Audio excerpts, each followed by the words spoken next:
Hare Krishna, muy buenos días. Nama Om Vishnupadaya Krishna Prestaya Bhutale Srimate Bhaktivedanta Swaminiti Namine Namaste Saraswate Deve Gauravani Prasharine Nirvises Sunyavadi Pashatya Deshatarine Jaya Sri Krishna Chaitanya Prabhu Nityananda Tri Advaita Gadadhara Rivasadi Gaura Bhaktavrinda. Hare Krishna, Krishna Krishna, Hare Hare, Hare Rama, Rama Rama, Hare Hare. Hare Krishna reiterados, vamos a continuar con las lecturas y propuestas de reflexiones de algunos de los textos de el siempre deslumbrante Srimad Bhagavatam. Estamos en el punto donde los Pándavas han ido al campo de batalla de Kurukshetra, donde se había finalizado la batalla hace unos 2 meses aproximadamente, y allí se habían encontrado con el patriarca de los Pándavas, o sea, el gran Bhishmadeva, que yacía en su lecho de flechas, pero aún conservaba su aire vital o su vida, porque tenía una misión importante que cumplir. Y habíamos también visto cómo no solo los Pándavas, sino figuras realmente elevadas como los semidioses, los grandes sabios, los diferentes sacerdotes, los diferentes reyes santos, todos estaban allí, y también grandes maestros con sus discípulos, porque algo realmente trascendental y muy raro estaba por ocurrir. Entonces vamos a comenzar el texto número 9 de este capítulo, también número 9 del primer canto de Srimad Bhagavatam.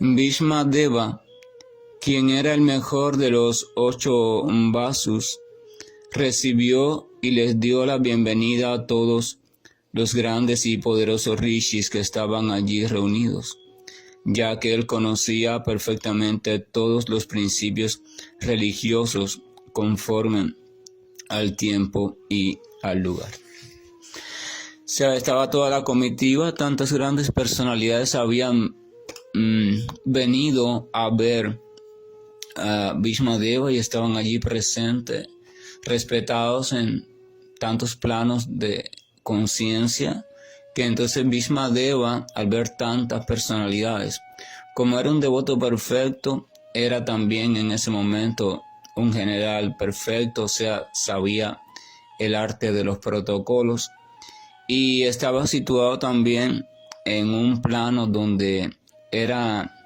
siempre muy educado, tal y como se debe ser.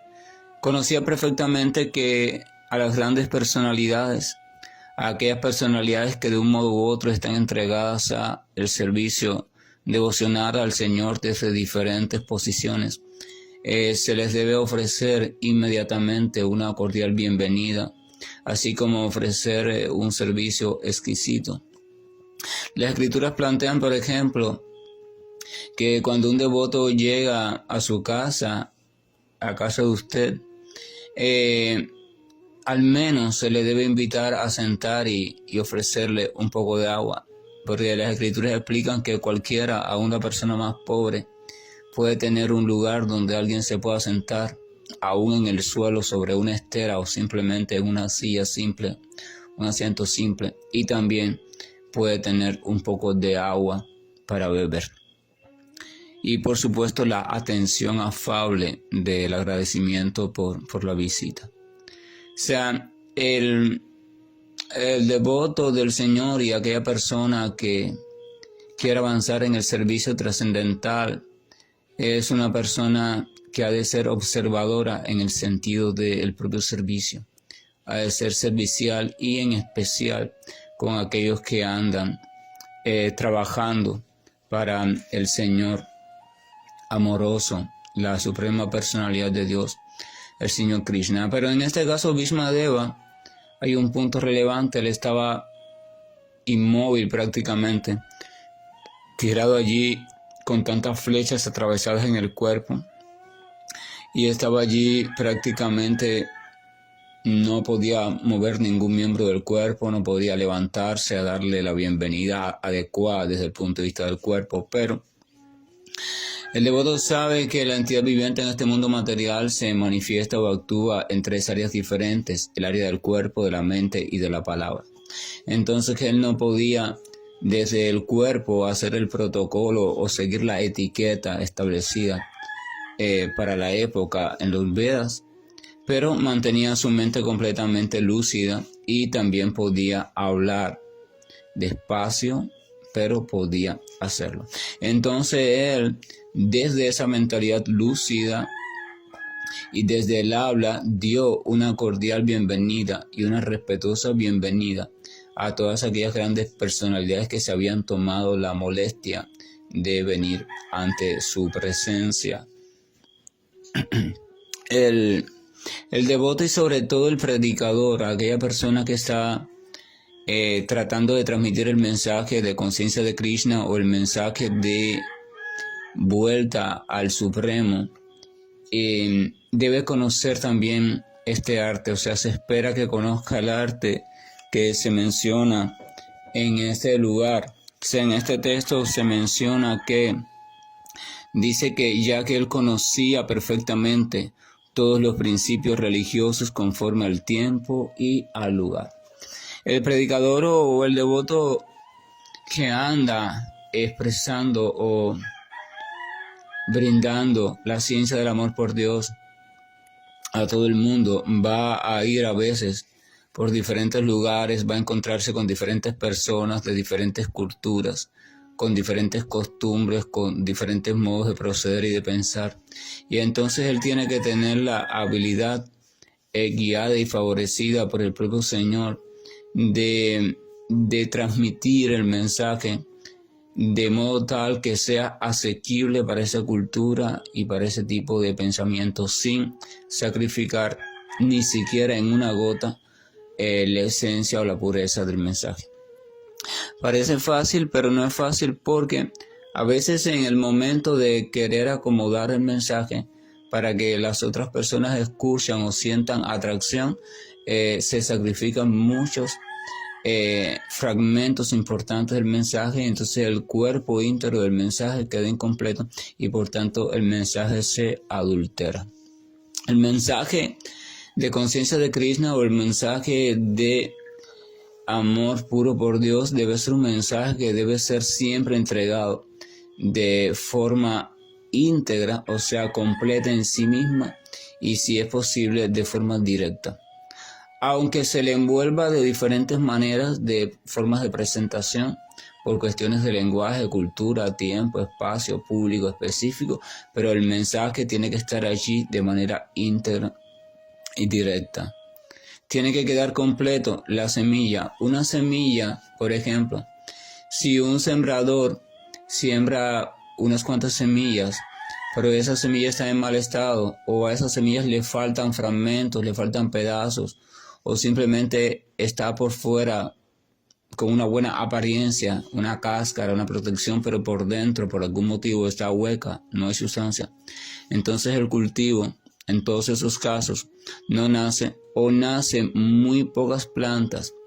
O sea, la germinación es de un porcentaje muy bajo.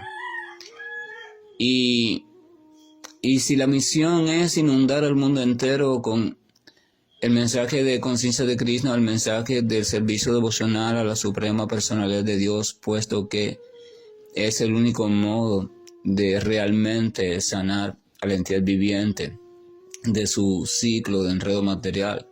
Entonces hay que tratar que la semilla que se esparza de ese árbol del servicio devocional esté en perfecto estado. Esto quiere decir que esté completamente equipada en sí misma con todo lo que ella necesita, toda su información, que el cuerpo espiritual esté completo, el del mensaje esté íntegro, ¿verdad? Que haya potencia espiritual en la propia semilla y además la información que transfiere en sí misma en potencia también esté completa. Y eso es importante. Entonces este Bhimadeva, que conocía ese arte también, se acomodó a sus circunstancias personales y desde esas circunstancias fue educado y dio la bienvenida cordial a todos estos. A veces en el hecho del servicio devocional hay personas que dicen, no, es que imagínese usted, yo no puedo hacer servicio devocional porque yo tengo tal circunstancia o tal situación o esto o aquello, porque tienen una concepción completamente materialista del servicio devocional. Servicio en verdad, en última instancia, en su estado puro, es la manifestación natural del amor. Cuando hay amor, inevitablemente la criatura tiene la tendencia a servir al ser amado o a tratar de buscar o procurar el gozo, la felicidad, la bienaventuranza, la alegría, el bienestar de ese ser amado, con lo que disponga, tanto con lo que disponga a nivel físico, con lo que disponga a nivel mental, con lo que disponga a nivel de palabra, con lo que disponga a nivel lo que disponga. Y todo el mundo dispone de algo, porque ya el simple hecho de estar en el mundo material significa que dispones de algo, al menos de un cuerpo dispones. De una capacidad determinada dispones, de algo, de una herramienta, de un aprendizaje, de una habilidad. A eso que dispongas, servicio devocional significa comenzar a ponerlo poco a poco de manera bien orientada y guiada al servicio del Señor y de sus devotos puros. Ese servicio devocional no existe ningún caso en que haya alguien que no posea nada, absolutamente nada, de tal manera que no pueda hacer servicio devocional. Porque aún, por ejemplo, pensamiento posee, así que puedes simplemente pensar en el Señor con amor, eso es servicio devocional. Posee la capacidad de habla, la mayoría de las personas, entonces puede hacer algún tipo de oración o repetición de aquellas cuestiones relacionadas al Señor, ya sea para sí mismo, para escucharse a sí mismo en voz alta, o para decirle y compartirla con otros. Eso es servicio devocional. Y así, o sea, si toda criatura, de una forma u otra, todos, tenemos algo que podemos convertir en ofrenda, en servicio devocional hacia el Señor, y aprender el arte de convertir todo lo que aparentemente tenemos, convertirlo en servicio devocional. Eso es la ciencia del Bhakti Yoga. El texto 10 dice, el Señor Sri Krishna está situado en el corazón de todos, pero aún así manifiesta su forma trascendental mediante su potencia interna. Este mismo Señor estaba sentado ante Bhismadeva, y como Bhismadeva sabía de sus glorias, lo adoró debidamente. Aquí el texto indica o reafirma algo. Se reafirma a Krishna como la suprema personalidad de Dios y reafirma a Krishna también como aquel que está también situado en el corazón de todos en forma de alma suprema. Bhismadeva dice, o sea, sabe eso. Él sabe que allí, entre los Pándavas, en este momento, está, por gran misericordia, la propia suprema personalidad de Dios, que tomó aparentemente el nacimiento humano, también para cuestiones de beneficio supremo a todas las entidades vivientes que estamos caídas en este mundo de existencia material. Qué bonito, porque él dice, aquí el texto dice, el Señor Krishna está situado en el corazón de todos. A veces sentimos tanta soledad, desesperación, tristeza, ansiedad, estrés, falta de compañía, falta de apoyo, ¿verdad? Pero sin embargo, todos los domingos, sábados o no sé cuántos días a la semana vamos a una iglesia, a un templo, hacemos la profesión de fe, ¿verdad? Y confiamos tanto en el Señor y cantamos tantas canciones al Señor, y esto según el tipo de templo que sea, hacemos una serie de actividades. Pero después seguimos sintiéndonos solos, tristes, deprimidos. Entonces, parece que hay algo ahí que no está bien, hay una contradicción, porque si yo expongo o afirmo que en verdad tengo fe en el Señor Supremo, que en verdad tengo fe en su omnipresencia, que en verdad tengo fe en eso, en aquello, que sí, que Él nos ama, pero aún así yo me siento solos, desorientados, falta de compañía y tratos de, ¿verdad?, buscar solución a eso. Entonces, ¿en qué Señor Supremo usted tiene fe? Nada, usted lo que tiene es simplemente un texto teórico ahí en su mente que lo repite cada vez que se encuentra con alguien, y tiene también un conjunto de conductas aprendidas, que es a lo que se le llama desde el punto de vista teatral, conductas, ¿cómo se dice? Conducta de apariencia religiosa, perfecto. Pero lo más importante no lo tiene, que es que su fe sea cierta, que es que usted en verdad esté experimentando la presencia de ese Señor en su vida. Si usted no tiene eso, entonces todo lo demás es la cáscara vacía de la semilla, no va a dar fruto.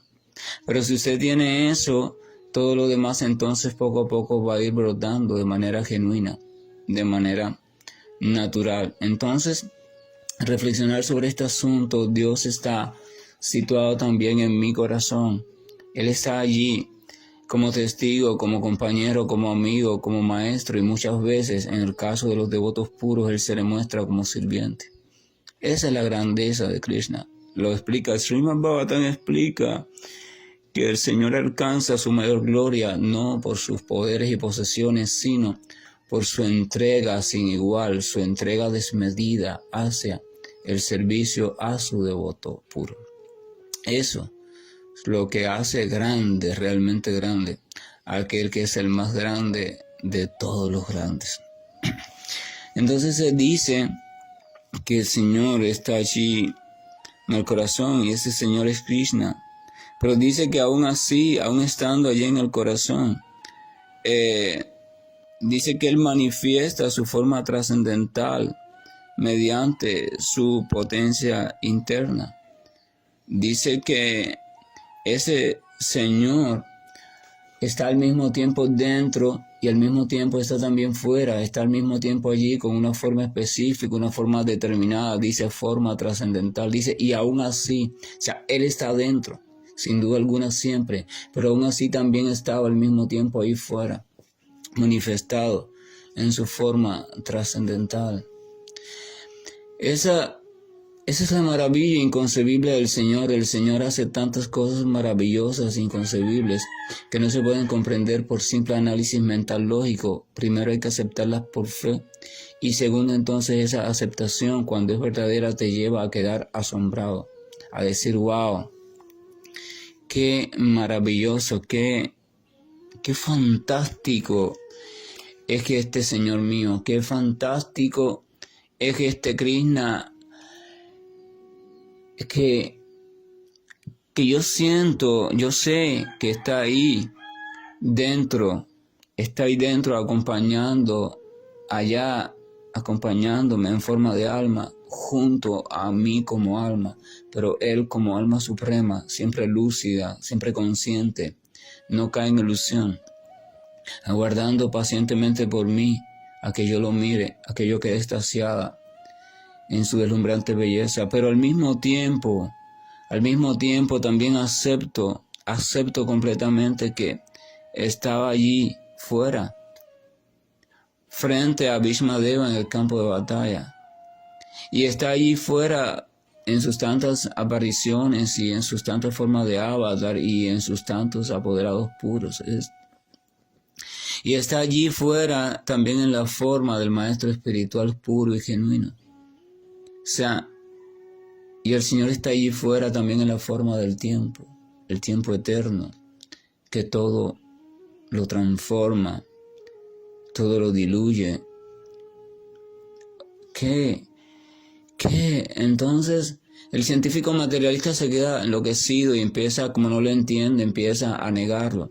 Eso es un fanatismo, eso simplemente, ¿verdad? Empiezan a decir tantas cosas, porque no se sienten impotentes. No pueden entender. La persona de mentalidad materialista que está adaptada a un pensamiento lógico basado en las evidencias materialistas obtenidos por las herramientas materialistas de investigación y por sus propios sentidos materialistas, que son defectuosos desde su propia constitución.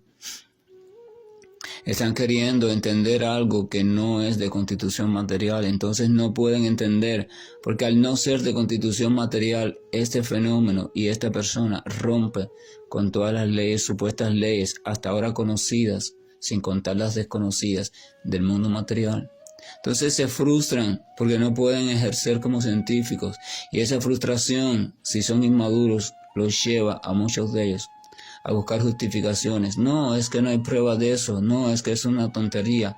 Eso es fanatismo. Los religiosos esto, o aquellos practicantes, o lo que sea, ¿verdad? Y los otros que más o menos pueden entender y tienen fe, pero fe incompleta, dicen, no, pero eso no significa eso. Eso significa que simplemente el personaje histórico ese que llamaron Krishna estaba allá afuera, pero entonces dentro, en el corazón, como Bhishmadeva quería tanto a esa persona, él lo sentía dentro, pero él no. Y los otros entonces dicen, no, el Señor Supremo que está dentro no es el mismo que está afuera. Cuestiones. Siempre hay una discusión interminable en torno a eso. Pero mientras las personas discuten sobre esos asuntos, la amante inteligente abandona la discusión. Porque ella miró así hacia un costado y vio que el apuesto, bello y dulce Krishna estaba allí apartado, sentado sobre una piedra, tocando su flauta. Entonces ella se pregunta, ¿y de quién están discutiendo esta gente? Si mira mi amado allí. Entonces ella aprovecha que están atontados en la discusión del ego falso, el orgullo. Ella va para allí y se le insinúa y le dice, por favor, tú eres tan bello y tan maravilloso. ¿Cómo es posible? Mira, estás allí dentro de cada una de esas personas. Y al mismo tiempo estás aquí en tu forma trascendental, irresistiblemente hermosa. Y aquí estoy yo, lista porque no puedo dejar de pensar en ti. Entonces yo no me interesa eso de la discusión filosófica. Me interesa la dulzura esta que emana de ti. Por favor, dime cómo hago, dime cómo me entrego, dime cómo puedo hacerte feliz, cómo puedo hacer que tu dulzura radiante siempre esté fija, Señor.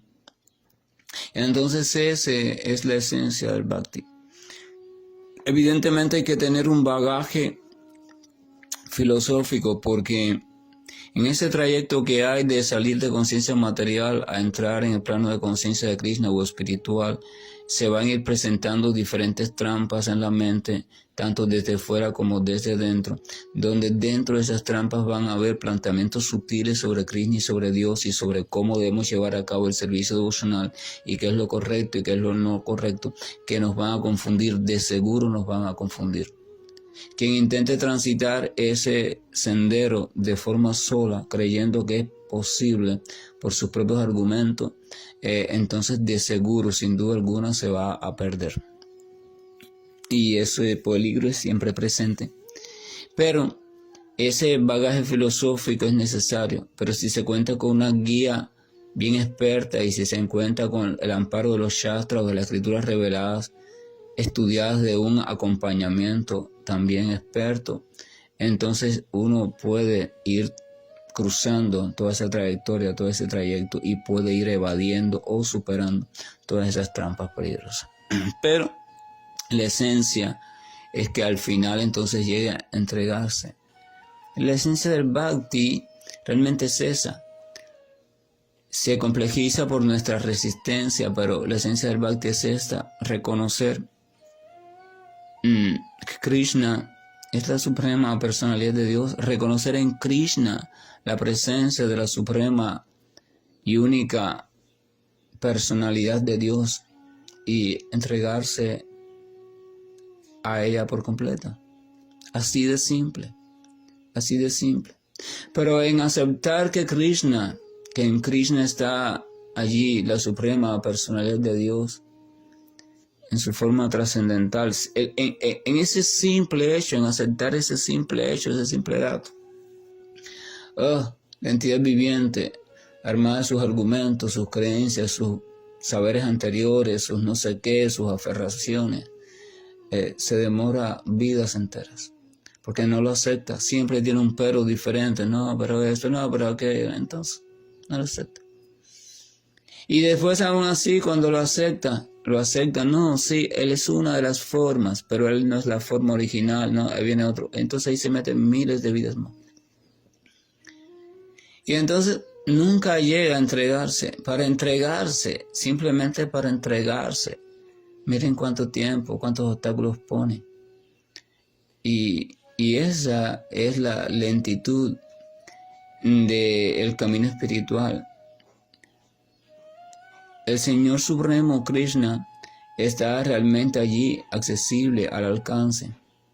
Él está muy cerca, pero nosotros estamos realmente muy lejos. La lejanía la ponemos nosotros.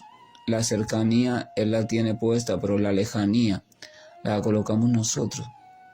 Y pensamos que esa lejanía se acaba estudiando mucho, leyendo muchos libros, aprendiendo muchos cantos, esto, aquello, haciendo tantas cosas, visitando todos los días un templo diferente, iniciándome con no sé cuántos superiores de no sé cuántas instituciones religiosas, bautizándome en no sé cuántas iglesias. Pensamos que esas cosas o cuestiones externas y cuestiones mentales acortan mi distancia o la distancia entre Dios y yo. Pero nada de eso acorta la distancia entre Dios y yo. Eso es lo único que supuestamente debe contribuir a que yo me ubique más, en mi propósito de conocer al Señor Supremo en verdad, desarrollar amor por Él y entregarme, pero ni siquiera eso hago. Y entonces todo, ¿verdad? Todo está así tan regado, tan enmarañado. Y aquí está entonces diciendo que este mismo Señor estaba sentado ante Bhismadeva y como Bhismadeva sabía de sus glorias, lo adoró debidamente. O sea, Bhismadeva sabía que Krishna era la suprema personalidad de Dios y como estaba sentado frente a él, le ofreció reverencias y lo glorificó, dice que debidamente. El texto entonces dice, los hijos de Maharaj Pandu se hallaban sentados cerca en silencio, abatidos por el afecto que le tenían a su moribundo abuelo. Viendo esto, Bhismadeva los congratuló emocionadamente. En sus ojos había lágrimas de éxtasis, pues estaba abrumado por el amor y el afecto. Vamos de nuevo a recordar los Pándavas, Arjuna y sus 4 hermanos son nietos de este Bhismadeva. Y entonces ya la batalla se acabó, ya no hay bandos opuestos. Ahora lo que está aquí es su abuelo moribundo a punto de abandonar ese cuerpo. Y entonces los nietos afligidos están acongojados. Muchas personas han vivido esta experiencia, un ser querido allí. Ya se sabe que le queda poco en este mundo. Entonces uno se pone triste porque no puede hacer nada. Y entonces hay un vínculo de afecto, ¿verdad?, hacia ese ser querido, sobre todo establecido mediante el cuerpo. O sea, el vínculo ese en el mundo material se establece desde la presencia de ese cuerpo. Por eso hablamos de la muerte los otros días en la charla del sufrimiento y esas cuestiones, ¿verdad? El sufrimiento está allí porque ese cuerpo está dejando de funcionar, o sea, quiere decir que literalmente estás identificando a esa alma con ese cuerpo. La tristeza viene porque la maquinaria está a punto de dejar de funcionar. O sea, ¿verdad? Y esa es la cuestión. Entonces, ellos están así apartados, tristes, deprimidos, porque también de alguna forma se sienten culpables de que su abuelo está en ese estado, porque bueno, en la batalla, quién sabe cuántos de ellos tirando flechas por ahí para allá, así, a rumbo. Quizás cuántas flechas de ellos mismos no están ahora mismo allí en el cuerpo de su abuelo.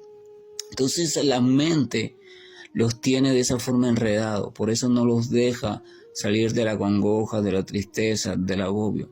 Pero Bhismadeva, siendo un alma trascendental muy iluminada, él comprende lo que les pasa. Y entonces en vez de estar triste, Bhismadeva se dice que está alegre y dice que los miró y comenzó a felicitarlos emocionadamente, comenzó a darles palabras de alegría, de ánimo. No les dijo, no se preocupen, yo soy un viejito, normal que me muera, no. Él incluso los felicitó, y eso lo vamos a ver en las próximas lecturas. Los felicitó por su triunfo, los felicitó por lo bondadoso que eran, por mantenerse en el camino recto, los felicitó por sus conductas, por sus decisiones, los felicitó por todo, por lo gran devotos que eran. Los comenzó a felicitar y dicen que lo hizo con tanto éxtasis de amor y emoción, que de sus ojos saltaban lágrimas de éxtasis, porque él estaba, dice al final del texto, abrumado por el amor y el afecto. Cuando uno está en presencia de los devotos puros del Señor y del propio Señor, no hay forma de que un alma que esté situada en la modalidad de la bondad perfectamente no se abrume en amor y en afecto.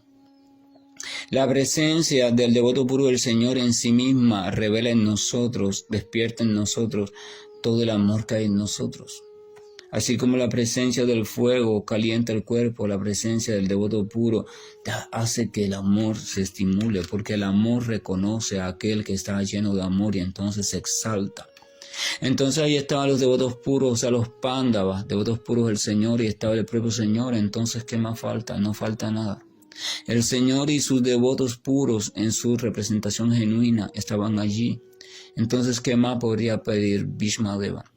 Entonces, inevitablemente, su alma, que era llena de potencia espiritual pura, se exaltó, irremediablemente se exaltó, y lleno de gozo, amor y éxtasis, entonces comenzó a hablar, a felicitar, a decir tantas cosas hermosas que uno podía decir, bueno, se está muriendo y mira, va a sentirse así tan contento, exaltado, hablando, ¿verdad? Porque el devoto puro del Señor no está sujeto a lo que le está sucediendo al cuerpo material. Él está sujeto a lo que le está sucediendo al alma espiritual. Y en virtud de eso es que Él actúa. Esto no significa que ninguno de nosotros tiene que sentirse mal por no ser capaz de hacer esto. Uno nunca se debe comparar con un devoto puro, ni nunca debe envidiar al devoto puro, ni nunca debe querer actuar igual que el devoto puro, ni imitar al devoto puro, pero uno sí debe reconocer lo magnífico del comportamiento del devoto puro y desear al menos servir al devoto puro, al menos, y seguir sus pasos. Eso significa seguir sus enseñanzas, y entonces esa es la cuestión, así es como se lleva esto. Muchas veces sí, las personas en su romanticismo y en su locura dicen, este devoto puro hizo esto, hizo aquello, lloró, y entonces yo quiero hacer lo mismo, y entonces empiezan a hacer brotes histéricos de comportamiento, porque quieren ser como el devoto puro ese. Eso se llama envidia. El devoto puro está hecho para que usted lo siga, para que lo escuche, para que sea sumiso a él, para que le sirva, para que el devoto se sienta feliz con su comportamiento y entonces le otorgue su bendición. La bendición del devoto puro siempre es dar amor por Dios a esa persona con quien está complacido. Pero ese servicio debe ser desinteresado, debe ser voluntario, sincero, transparente, ¿verdad? Según nuestras posibilidades, pero transparente y sincero. De lo contrario no funciona. Entonces esa es la cuestión. No se trata de sentirse mal. Yo, devoto puro, no soy así que voy a tratar de aparentar que soy así, o voy a tratar de... No se trata de eso. Aproveche la oportunidad y ofrezca sincero servicio. Cuando detecte a un devoto del Señor genuino, sincero, ofrézcale sincero servicio. Si usted hace eso, logrará todo el camino completo. Si no hace eso, aunque haga todo lo que haga y aunque se estudie todo lo que se estudie, no logrará ni siquiera un paso real.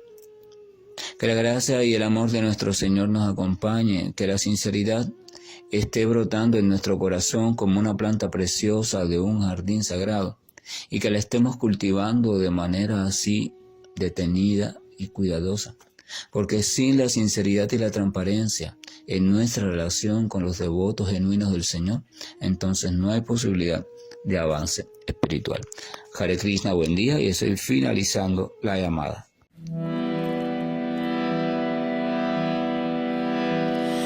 Hare Krishna, Hare Krishna, Krishna Krishna, Hare Hare, Hare Rama, Hare Rama, Rama Rama, Hare Hare, Hare Krishna, Hare Krishna, Krishna Krishna, Hare